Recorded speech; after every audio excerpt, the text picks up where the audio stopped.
કરીએ ગાંધીધામમાં green ring road બનાવવામાં આવશે 135 કરોડના ખર્ચે 10 કિલોમીટર લાંબો ગ્રીન રિંગ રોડ બનાવવામાં આવશે। રાજ્ય સરકારે પ્રોજેક્ટને સૈદ્ધાંતિક મંજૂરી આપી છે। ગાંધીધામ આદિપુરમાં ટ્રાફિકનું ભારણ ઘટાડવા માટે આ નિર્ણય કર્યો છે। ટૂંક સમયમાં ગાંધીધામ મનપા ટેન્ડરની પ્રક્રિયા પણ હાથ ધરશે। ગ્રીન રિંગ રોડ બનાવવામાં આવશે। 10 કિલોમીટર લાંબા આ રોડ માટે 135 કરોડનો ખર્ચ કરવામાં આવશે। રાજ્ય સરકારે પ્રોજેક્ટને સૈદ્ધાંતિક મંજૂરી આપી દીધી છે, જેને લઈ અને હવે પહોળાઈનું આખું સીસી રોડ આ પેચમાં કરવામાં આવશે।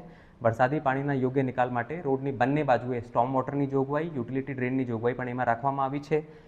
ફૂટપાથની જોગવાઈ પણ આ એસ્ટિમેટમાં રાખવામાં આવી છે। પર્યાપ્ત સંખ્યામાં ગ્રીન રિંગ રોડ સ્કીમને અનુરૂપ પ્લાન્ટેશનની અને વોટર કન્ઝર્વેશનના સ્ટ્રક્ચર્સ પણ આ રોડ ઉપર અમે બનાવવા કટિબદ્ધ છીએ।